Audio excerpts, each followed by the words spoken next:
لبيك اللهم لبيك لبيك لا شريك لك لبيك. یعنی آپ حیران ہوں گے کہ امام شافعی رحمۃ اللہ علیہ جب حج کے لیے آئے، اس زمانے میں کوئی سواریاں تو نہیں تھیں نا،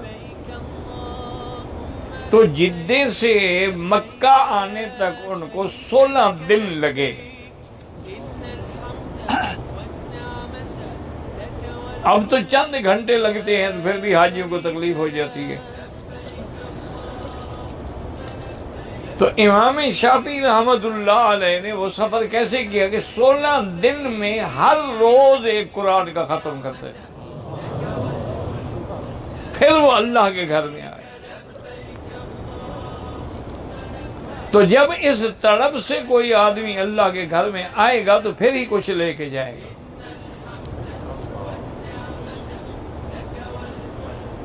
تو اللہ کے گھر میں سب سے پہلی چیز جو ہے وہ تو اللہ کا گھر ہے، کعبۃ اللہ ہے، جس کو ابراہیم و اسماعیل نے بنایا، اور جس کا نام کعبہ بھی ہے، مسجد الحرام بھی ہے۔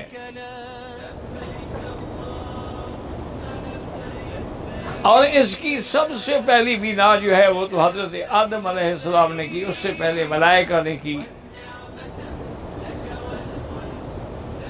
سب سے پہلا طواف انسانوں میں حضرت آدم علیہ السلام نے کیا۔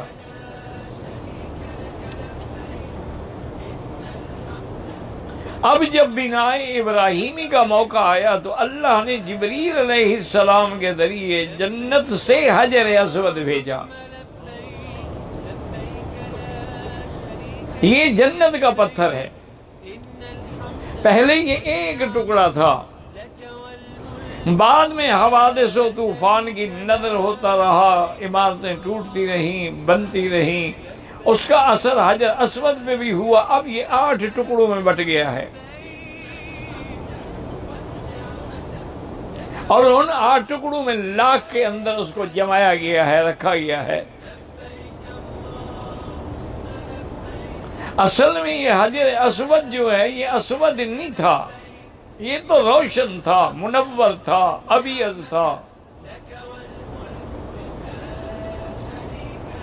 سرکار دو جہاں نے فرمایا کہ حجر اسود کا پتھر اور مقام ابراہیم کا پتھر یاقوتتان من یواقیت الجنہ، یہ جنت کے یاقوت ہیں۔ اور یہ بھی حدیث میں آیا، حضور نے فرمایا کہ سودتہ خطایا بنی آدم، آدم کی اولاد کے گناہوں نے حجر اسود کو سیاہ کر دیا ہے، ورنہ یہ تو چمکتا ہوا پتھر تھا۔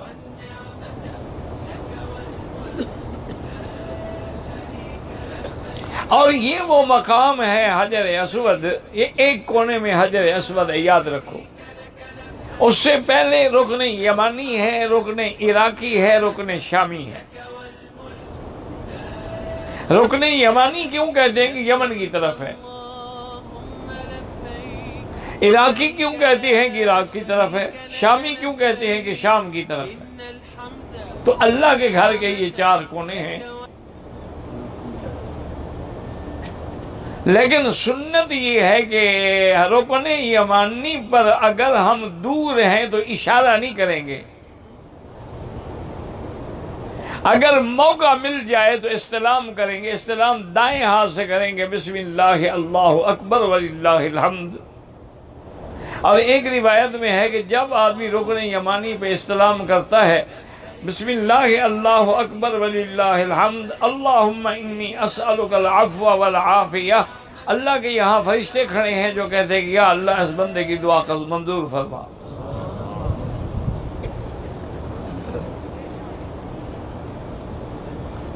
اچھا، ایک پر تو استلام ہے، صرف بوسہ صرف حجر اسود پر ہے۔ اب دیکھیں یہ کتنی شان والی چیز ہے کہ اللہ کے نبی نے نہ قرآن کو بوسہ دیا، نہ کعبے کو بوسہ دیا، لیکن یہ واحد مقام ہے جہاں اللہ کے پیغمبر نے، میرے آقا نے، رحمت دو جہاں نے بوسہ دیا۔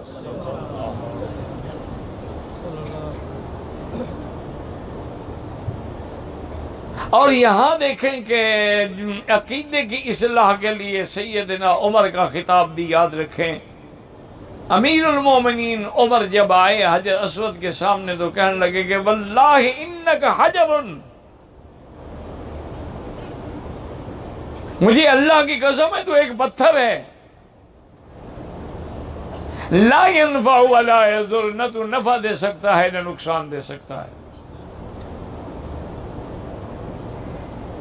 ما قبلتک لو ما قبلک رسول اللہ صلی اللہ علیہ وسلم، مجھے اللہ کی قسم میں تجھے کبھی بوسہ نہ دیتا اگر میرا بدری محمد مصطفیٰ بوسہ نہ دیتے۔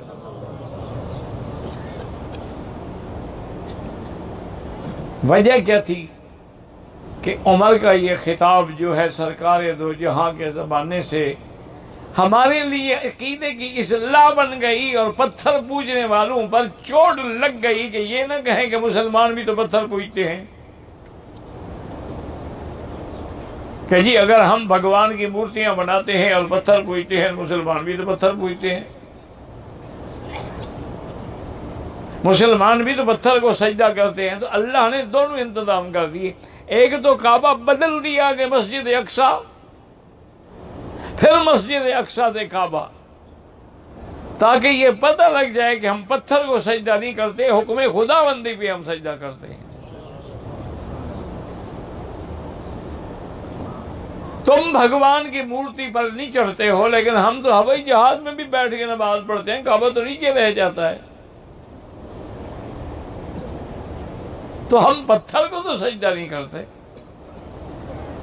یہ تو ایک طرف ہے، ایک مرکز ہدایت ہے، اللہ نے مقرر کر دی کہ ہر چیز کا ایک مرکز ہوتا ہے اور ہر چیز مرکز کی طرف لوٹ کے آتی ہے۔ لیکن اس کے ساتھ ایک حدیث اور بھی سن لیں کہ میرے آقا نے فرمایا کہ قیامت والے دن اللہ اس حجر اسود کو آنکھیں بھی دیں گے، زبان بھی دیں گے، یہ بولے گا بھی، اور اپنے بوسہ دینے والوں کو پہچانے گا بھی۔ اللہ قادر ہے، اللہ چاہے تو پتھروں کو زبان دے دیں۔ صحیح بخاری میں روایت ہے میرے آقا کی، آپ نے فرمایا انی لعارف حجرا بمکہ یسلم علی قبل ان بعثت، کہ ابھی مجھے نبوت بھی نہیں ملی تھی، اس گلی میں ایک پتھر تھا، جب میں گزرتا تھا تو مجھ پہ سلام پڑھتا تھا۔ پتھر سلام پڑھیں اور مسلمان درود نہ پڑھیں۔ اسی لیے مکے میں آج تک اس گلی کا نام بھی زقاق الحجر ہے، وہ پتھر والی گلی۔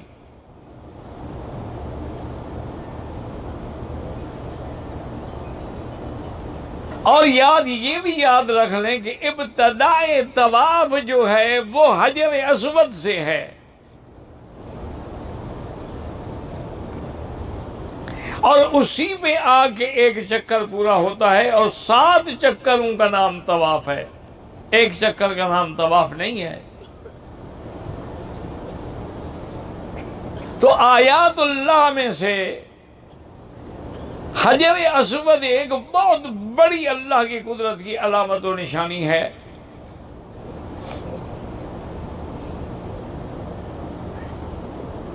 اور دوسری نشانی کیا ہے؟ مقام ابراہیم۔ اور مقام ابراہیم بھی وہ پتھر ہے جس پہ سیدنا ابراہیم نے کھڑے ہو کے بناء کعبہ کی ہے۔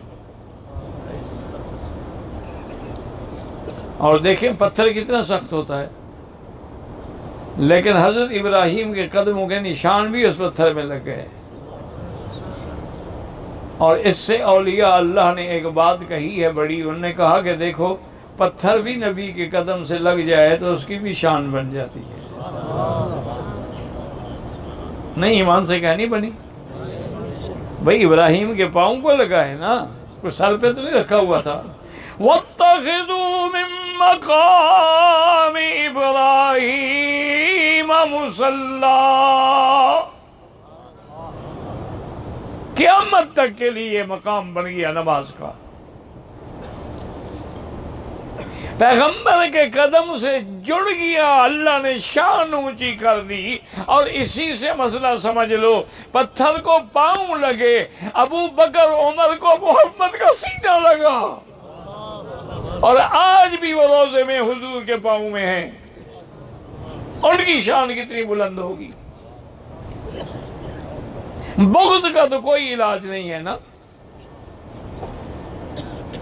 اگر دلوں میں بغض آ جائے اس کا تو کوئی علاج نہیں۔ اور اسی طرح تیسری چیز نشانی جو ہے کعبۃ اللہ میں، وہ حتیم ہے۔ حتیم اس کو کہتی ہے، آپ نے دیکھا ہے کہ کعبۃ اللہ کے ساتھ ایک چھوٹی سی دیوار بنی ہوئی ہے، ایک گول سی، جس کے ہم باہر طواف کرتے ہیں، اگر اندر طواف کریں تو نہیں ہوگا۔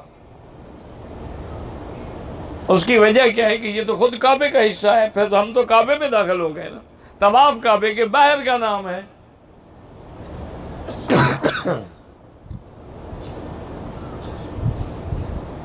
اور اس کے باہر رہنے کی وجہ یہ تھی کہ جب کفار مکہ نے، قریش نے اللہ کے گھر کی تعمیر کی تو ان کے پاس جو حلال پیسہ تھا نا وہ ختم ہو گیا، یعنی مکے کے کافروں نے بھی یہ فیصلہ کیا تھا کہ اللہ کا گھر بنا رہے ہیں، اس میں حلال پیسہ لگاؤ، حرام کو نہیں لگانا۔ آج ہم مسجدوں میں بھی یہ خیال کرتے ہیں، بینک مسجد بنا دے، انشورنس والے بنا دیں، ہم سب نمازیں پڑھ رہے ہیں۔ کسی فقیہ سے، عالم سے پوچھو کہ ایسی مسجدوں میں نماز ہوتی بھی ہے جو سود کے پیسے سے بنی ہو؟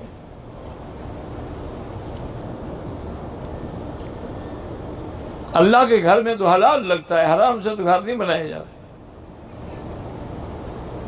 قریش ہیں، کافر ہیں، لیکن ملت ابراہیم کا دعوے دار بھی تھے، اس لیے انہوں نے حرام پیسہ ختم ہو گیا، انہوں نے کہا چلو کعبہ چھوٹا کر دو لیکن حرام کا پیسہ نہ ڈالو۔ اور حاجیوں، میں تمہیں مبارکباد دیتا ہوں کہ تمہیں مبارک ہو کہ کعبے کا دروازہ تو بادشاہوں کے لیے کھلتا ہے، ہم فقیروں کے لیے حتیم میں ہر وقت کھلا ہے۔ وہ تو کبھی کبھی داخل ہوں گے نا، پروٹوکول ہوگا نا، ہمارے لیے ہم جب چاہیں گے کعبے کے اندر جائیں، حتیم میں چلے جائیں۔ بی بی عائشہ صدیقہ رضی اللہ تعالی عنہ نے عرض کیا کہ یا رسول اللہ، میرا ارادہ ہے کہ میں کعبے کے اندر جا کے نماز پڑھوں۔ آپ نے فرمایا اللہ کی بندی، اندر جانے کی کیا ضرورت ہے، حتیم میں جا کے نماز پڑھ لوں۔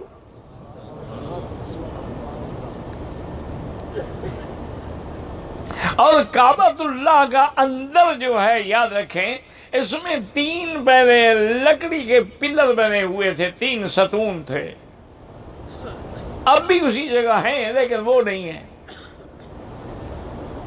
اور وہاں ایک جگہ علامت بھی بنی ہوئی ہے پتھر میں محراب کی، یہ علامت ہے کہ حضور نے یہاں نماز پڑھی ہے۔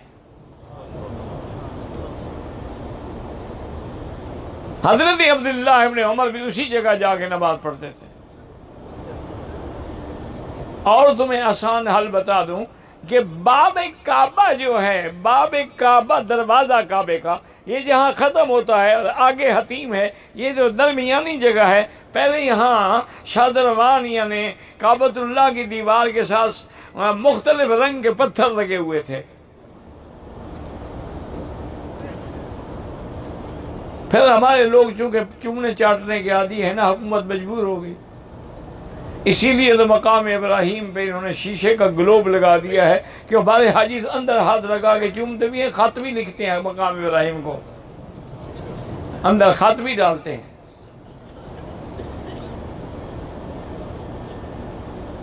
تو وہ جگہ جو ہے باب کعبہ کے ساتھ، علماء نے یہ تحقیق کی ہے کہ یہ وہی جگہ ہے جہاں جبریل امام بنے اور محمد مدنی علیہ السلام مقتدی بن کے آپ نے 10 نمازیں پڑھی،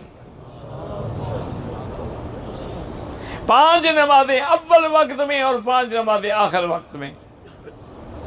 اسی لیے جھگڑا نہ کیا کریں کہ جی اثر جلدی پڑھتے، وہ اول وقت میں پڑھتے، حنفی آخر وقت میں پڑھتے ہیں، اعتراض کرنے کا کسی کو کیا حق ہے؟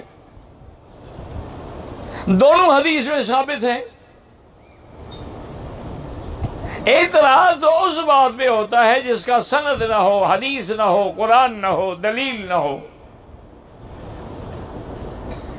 اسی لیے علماء دیوبند میں جو سب سے بڑے فقیہ گزرے ہیں حضرت گنگوہی، انہوں نے باقاعدہ فتویٰ دیا کہ جو حاجی مکے میں جائیں وہ مثل ثانی اس کے چکر میں نہ آئیں، اگر مکے والے جلدی نماز پڑھتے ہیں ان کے پیچھے نماز پڑھیں تاکہ حرم کی جماعت سے محروم نہ ہو جائیں۔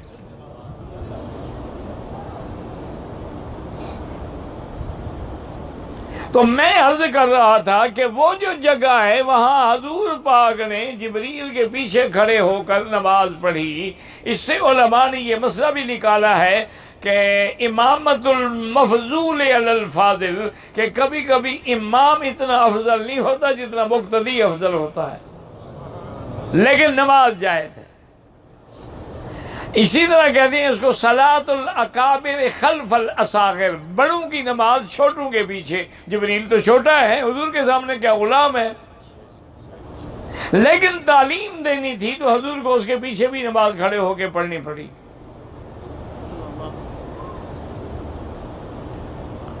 میرے بتانے کا مقصد یہ تھا کہ اگر کبھی موقع ملے تو اس جگہ پر بھی 2 رکعت پڑھیں، کیونکہ جہاں حضور کے قدم تھے وہاں ہمارا سر ہوگا انشاءاللہ۔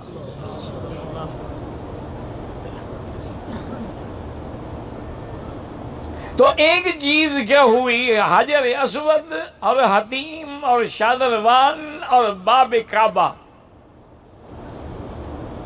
اور اسی طرح ایک چیز ہے ملتزم۔ ملتزم کس کو کہتے ہیں؟ لوگ سارے کعبے کو چمٹ جاتے ہیں، سارے دروازے کو چمٹ جاتے ہیں، یہ غلط بات ہے۔ ملتزم صرف حجر اسود سے لے کر کعبے کی چوکھٹ تک جو درمیانی جگہ ہے یہ ملتزم ہے۔ یہاں حضور پاک نے سینہ مبارک بھی لگایا ہے، اور اس کا طریقہ یہ ہے کہ لڑائی نہ کرو، جھگڑا نہ کرو، آہستہ آہستہ آہستہ چلتے چلتے 15-20 منٹ میں آدمی پہنچ ہی جاتا ہے۔ ایسی مشکل نہیں کہ نہ پہنچ سکے۔ لیکن میرے آقا نے اپنی امت میں رحمت کی، شفقت کی، دونوں مسئلے حل کر دیے کہ حجر اسود کا بوسہ بھی سنت ہے اور اشارہ بھی سنت ہے۔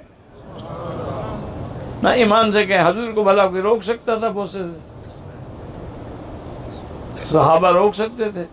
کتنا رش ہوتا، صحابہ تو جانیں قربان کر دینے والے تھے، لیکن حضور نے امت پہ مہربانی کی کہ بوسہ نہیں دے سکو، گھبراؤ نہیں، اشارہ بھی بوسے کے کیا مقام ہے۔ تم نے اگر اشارہ کیا ہے تو وہ بھی تم نے بوسہ دیا۔ اب اشارے میں بھی 2 باتیں یاد رکھ لیں۔ اگر تو آپ کا ہاتھ لگ جائے حجر اسود کو پھر تو چوم لیں، اور اگر نہ لگے تو پھر چومنے کی ضرورت نہیں ہے۔ بعض علماء احناف تو یہ بھی کہتے ہیں کہ نہ بھی لگے تب بھی چوم سکتے ہیں، چونکہ یہ بوسے کے قائم مقام ہے۔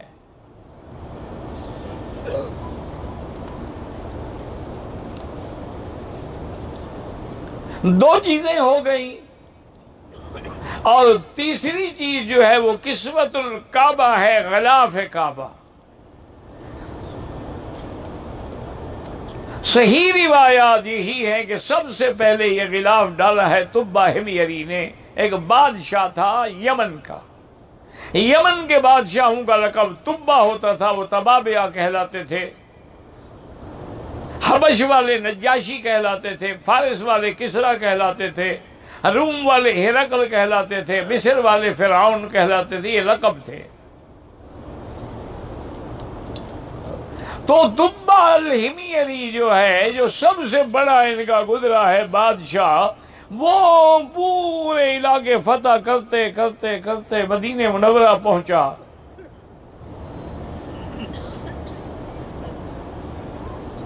اور مدینہ منورہ آنے کے بعد حیران ہو گیا کہ ہم تو جنگ کرنے کے لیے آئے ہیں اور مدینے والے دیگیں پکا کے ہمیں کھانا بھیج رہے ہیں۔ اس کے ساتھ علماء بھی تھے، رہبان بھی تھے، احبار بھی تھے۔ انہوں نے کہا یار، انہوں نے کہا تمہیں پتہ نہیں ہے یہ وہ جگہ ہے کہ جہاں سب سے آخری نبی خاتم الانبیاء محمد مصطفیٰ ہجرت کر کے تشریف لائیں گے۔ یہ ہماری کتابوں میں موجود ہے۔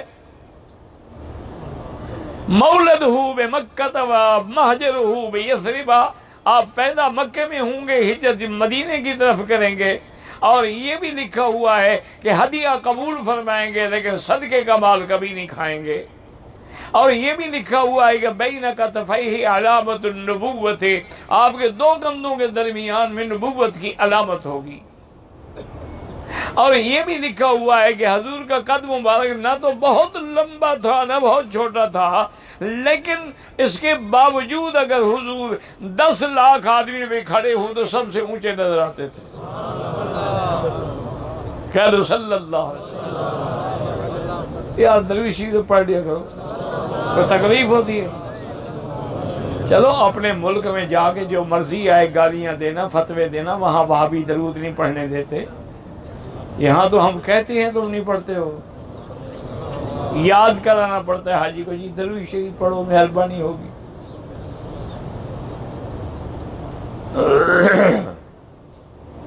لاکھ الزام لگاؤ حق والوں پہ، نتیجہ کیا نکلا کہ 30 لاکھ آدمی حج پہ آتا ہے جن کے دل میں شرک ہے، اللہ ان کو مسجد الحرام میں جماعت میں نماز نہیں پڑھنے دیتے کہ جی ان اماموں کے پیچھے نماز نہیں ہوتی ہے تو وہابی امام، تو حج بھی تو یہی وہابی امام پڑھاتے ہیں، پھر حج کیسے ہو جاتا ہے؟ پھر تمہارے تو اس کا مطلب ہے نہ حج ہوتا ہے نماز ہوتی ہے۔ یہاں تمہارے علاقے کے ایک پیر صاحب آتے تھے، اب بھی ہیں میرے خیال میں زندہ ہے، نام تو میں نہیں لیتا چونکہ بلا وجہ غیبت ہوتی ہے، وہ ہوٹل میں نماز پڑھتے تھے۔ تو ایک دن کسی نے جا کے کہا کہ حضرت بھی مہربانی فرمائے، ہوٹل بھی حرم کے، فرمایا یار تمہیں کیا پتا ہے، ایک نماز پڑھانے کے لیے حضرت عبد القادر جیلانی یہاں آتے ہیں مجھے نماز پڑھانے، ایک نماز پڑھانے کے لیے حضرت علی ہجویری آتے ہیں، ایک نماز پڑھانے کے لیے مجھے شکر گنج آتے ہیں، میں ان کی انتظار میں کیسے چھوڑ سکتا ہوں کہ ان کو چھوڑ کے حرم چلا جاؤں؟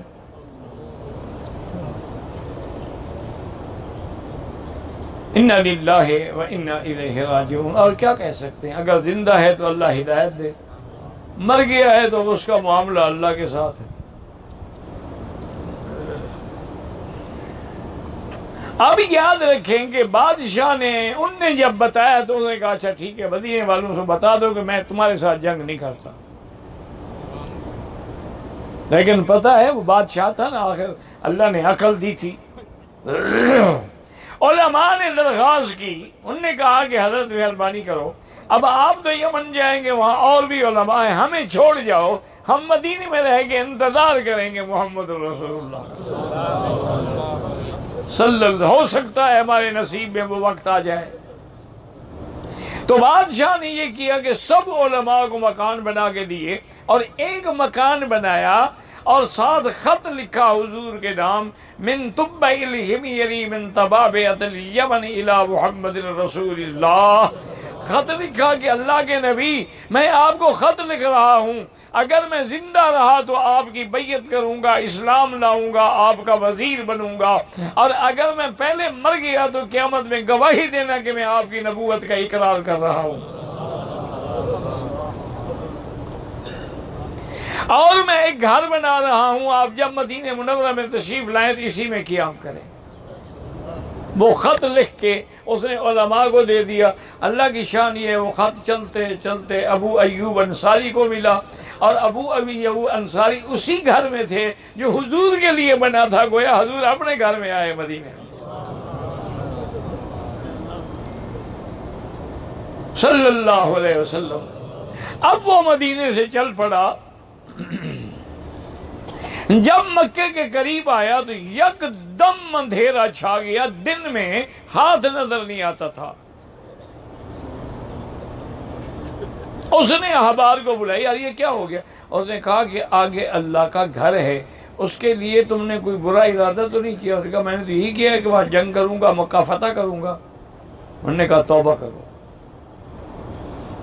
اللہ کے گھر کو ابرہہ کچھ نہ کر سکا، ابابیل آ گئے، تم بھی مرنا چاہتے ہو؟ توبہ کرو۔ اس نے توبہ کی اور شکرانے کے طور پہ سب سے پہلا غلاف چڑھایا۔ پھر یہ غلاف جو ہے حضور پاک نے بھی یمن کی چادروں سے غلاف چڑھایا۔ لوگ کہتے ہیں نا جی ہم پیر کی قبر پہ غلاف کیوں نہ ڈالیں، تم لوگوں نے بھی تو کعبے پہ غلاف ڈالا ہوا ہے، یہ تو نبی نے ڈالا تھا، تمہاری قبروں پہ کیسے ڈالا ہے؟ یہ تو حضور نے ڈالا تو سنت ہے۔ اب یہ غلاف تبدیل ہوتا رہا، کبھی عراق سے آیا، کبھی مصر سے آیا، کبھی شام سے آیا۔ اب الحمدللہ حکومت سعودی نے کسوت الکعبہ کے نام پہ فیکٹری لگا دی، اب یہ غلاف یہاں مکے میں ہی تیار ہوتا ہے۔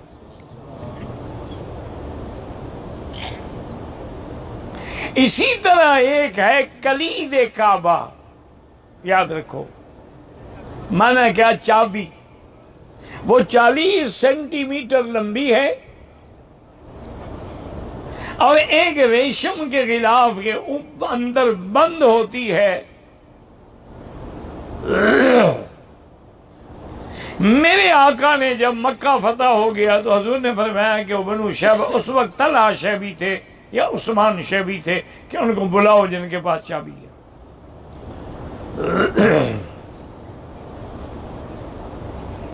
وہ جب آیا چابی لے کے، حضور نے فرمایا بات سنو، تمہیں وہ وقت یاد ہے کہ میں نے تم سے چابی مانگی تھی کہ مجھے کعبے کی چابی دو تاکہ اندر جا کے عبادت کروں، تم نے انکار کر دیا تھا۔ یعنی ساری دنیا کو چابی ملتی تھی، محمد مدنی کو نہیں ملتی تھی صلی اللہ علیہ وسلم۔ آپ نے فرمایا آج کوئی ہے جو میرے ہاتھ سے چابی چھین لے؟ انہوں نے کہا حضور آج تو آپ مکہ فتح ہو چکا، قریش کی قوت ملی میٹ ہو گئی، آپ کے ہاتھ سے آج کون چابی لے سکتا ہے؟ آپ نے فرمایا دیکھو وہ تمہارا ظرف تھا اور یہ میرا دل ہے کہ خذھا خالدتاً طالدتاً الی یوم القیامہ۔ اور میں یہ چابی میں تمہیں دیتا ہوں، یہ لے لو اور دعا بھی کرتا ہوں کہ قیامت تک تیرے خاندان میں رہے گی، اور تجھ سے یہ چابی کوئی نہیں چھینے گا مگر کوئی ظالم بادشاہ۔ تو شیبیوں نے بھی اسی تھیلی کے اوپر ماشاءاللہ اللہ کے قرآن کی یہ آیت بھی لکھوائی ہوئی ہے، ان اللہ یامرکم ان تؤدوا الامانات الی اہلہا۔ آج بھی وہ چابی انہی کے پاس ہے، وہ جب تک نہ آئیں بادشاہ بھی کھڑے ہوں، آئیں گے تو کعبہ کھلے گا۔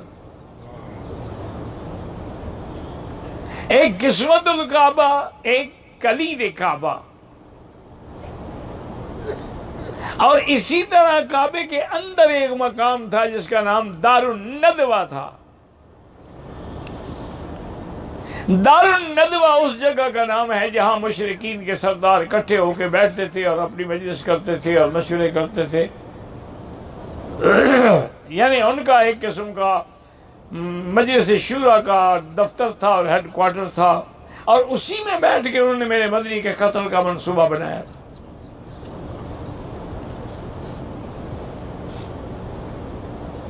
الحمدللہ آج تو وہ بھی ختم ہو گیا اور حرم میں مل گیا۔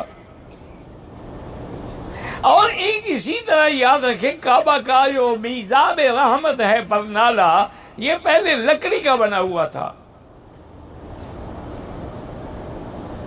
اس کو پھر محمد ابن الولید کے زمانے میں اس کے گورنر خالد القیصری نے آ کے سونے کی پٹیاں لگا کے بنایا۔ اللہ نے پھر شاہ فہد رحمت اللہ علیہ کو توفیق دی، انہوں نے خالص سونے کا لگا دیا، اور اس کو میزاب رحمت اسی لیے کہتے ہیں کہ آسمانوں سے جب بارش برستی ہے تو وہ بھی رحمت ہے، اللہ کے کعبے کی چھت بھی رحمت ہے، اور اس سے بہنے والا پانی بھی رحمت ہے، کیونکہ اللہ کا گھر بھی مبارکن وہدن، اور انزلنا من السماء ماء مبارکا۔ اور اسی طرح اور نشانی جو ہے وہ مطاف ہے۔ حضور کے زمانے میں مطاف تو چھوٹی سی جگہ تھی، یہ پھر بڑھتا گیا بڑھتا گیا بڑھتا گیا۔ اب اللہ تعالیٰ اس حکومت کو جزائے خیر دے کہ انہوں نے طواف کو اتنا کھول دیا ہے کہ ایک وقت میں 50,000 آدمی طواف کر سکتا ہے۔